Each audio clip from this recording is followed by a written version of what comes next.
Hello students, welcome to our channel student परिवार। तीसरी प्रश्नावली चल रही है दो चरों में रैखिक समीकरण।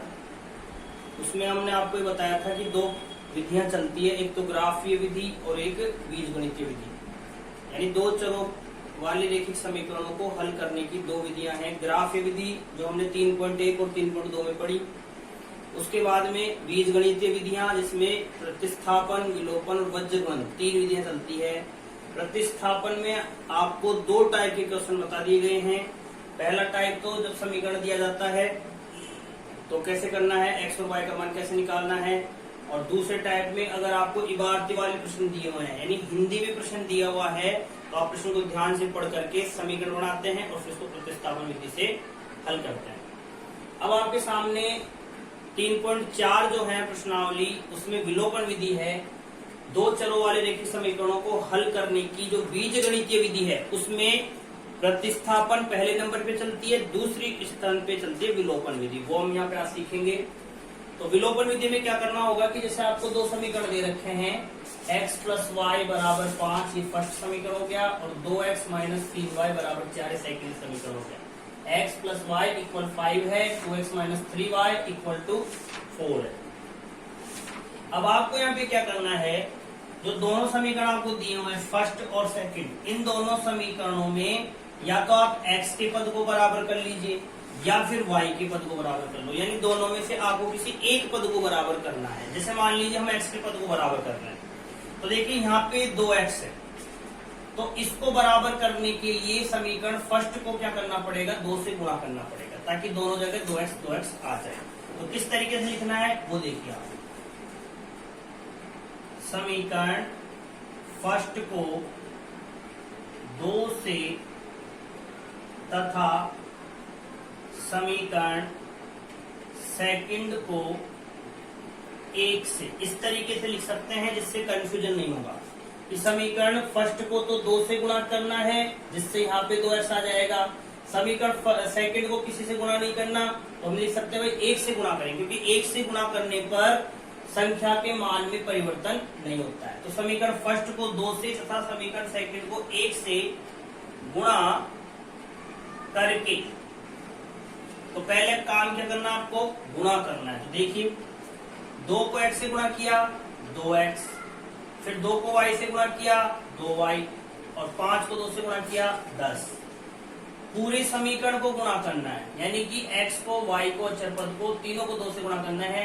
1 से इसको गुणा करेंगे 2x - 3y और बराबर 4। इस तरीके से आप समीकरण फर्स्ट को गुणा कर लिए 2 से और समीकरण सेकंड को गुणा कर लिए 1 से। अब क्या करना है, दोनों को गुणा कर लिया है। अब इसमें आप ये देखो कि जिस पद को आपने बराबर किया है, इसको बराबर किया है, तो इसके चिन्ह देखो, अगर चिन्ह समान है तो आपको क्या करना है, घटाना है। और चिन्ह अगर अलग अलग है, एक प्लस का एक माइनस का, तो जोड़ना है। तो समीकरण फर्स्ट को 2 से तथा समीकरण सेकंड को 1 से गुणा करके यहाँ पे हम देख रहे हैं घटाना है, हमें घटाने पर। ध्यान से देखिए वापस, x + y = 5 और 2x - 3y = 4, ये आपके सामने दो समीकरण दिए हुए हैं। अब आप क्या करने वाले हैं, सबसे पहला काम विलोपन विधि में क्या करना पड़ता है कि या तो x का मान बराबर कर लीजिए या फिर y का मान बराबर कर लीजिए। x का मान भी आप बराबर कर सकते हैं तो y का मान भी बराबर कर सकते हैं, यानी किसी भी चर पद को बराबर कर सकते हो। x का कर सकते हो अथवा y का कर सकते हो, दोनों में से एक करना है। तो उसके लिए क्या करना पड़ेगा आपको कि आप ये देख रहे हैं कि समीकरण जो सेकंड है इसमें 2x दे रखा है, हमको x बराबर करना है। तो x बराबर करने के लिए इसको किससे गुणा करना पड़ेगा, 2 से, ताकि यहाँ पे भी 2x आ जाए। तो समीकरण फर्स्ट को तो 2 से तथा समीकरण सेकंड को किसी से गुणा नहीं करना, तो आप ये लिख दिया करो 1 से गुणा करके। समीकरण फर्स्ट को 2 से तथा समीकरण सेकंड को 1 से गुणा करके, तो पहले गुणा कर लीजिए। 2 को x से गुणा किया 2x, 2 को y से गुणा किया 2y और 2 को 5 से गुणा किया तो 10।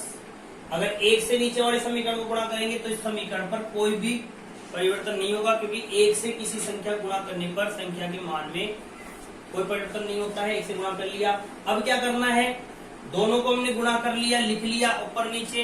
अब यहाँ पे क्या करना है, आपको ये देखना है कि जो पद आपने बराबर किया है उसके चिन्ह समान है कि असमान। तो दोनों पदों को ध्यान से देखो, इनको आपने बराबर किया है, इनके चिन्ह कैसे हैं, समान।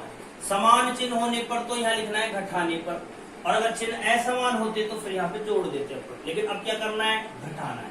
तो घटाने के लिए क्या करते हैं, दो समीकरणों को घटाने के लिए जो नीचे वाला समीकरण होता है उसका चिन्ह बदलना पड़ता है, नीचे वाले समीकरण का। तो देखिए ये प्लस का था तो ये माइनस हो गया, ये माइनस का है तो ये प्लस हो गया, ये प्लस का था तो ये माइनस हो गया। 2x से 2x घटाओगे 0 आएगा, तो इसको आप कैंसिल आउट कर सकते हैं। 3y और 2y कितना हो गया, 5y, और 10 में से 4 घटाओगे तो 6, यानी y का मान यहाँ पे हो गया 6/5। तो इस तरीके से हम क्या करते हैं, पहले y का मान ज्ञात कर लेते हैं। y का मान हमें ज्ञात हो चुका है। अब इस y के मान को आप किसी भी समीकरण में रख सकते हैं, फर्स्ट या सेकंड में, जिससे आपको x का मान मिल जाएगा। तो इस तरीके से लिखेंगे, y का मान समीकरण फर्स्ट में रखने पर, तो देखिए x प्लस y की जगह आप लिखेंगे 6/5 बराबर 5। तो x बराबर 5, 6/5 कर जाएंगे तो वो हो जाएंगे माइनस के 6/5।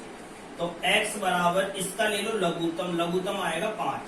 5 को 5 से गुणा किया तो 25, माइनस 5 से 5 का भाग दिया एक बार, 1 को 6 से गुणा करोगे 6। 25 में से 6 घटाएंगे 19 आ जाएंगे।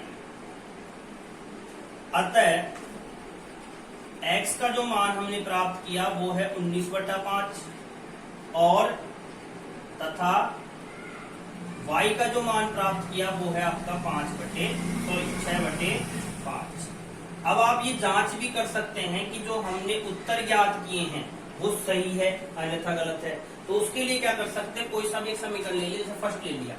फर्स्ट में हमने देखा कि x प्लस y, इन दोनों का जो मान है वो 5 आना चाहिए। तो देखते हैं, x का मान 19/5 है और y का 6/5 है। जब इसको सोल्व करेंगे तो एलसीएम 5 आएगा, 5 में 5 का भाग देंगे तो यहाँ 19 तो यहाँ 6 आएगा। तो आप देख सकते हैं 25/5, जब इसको हल करेंगे तो 5 आंसर आएगा।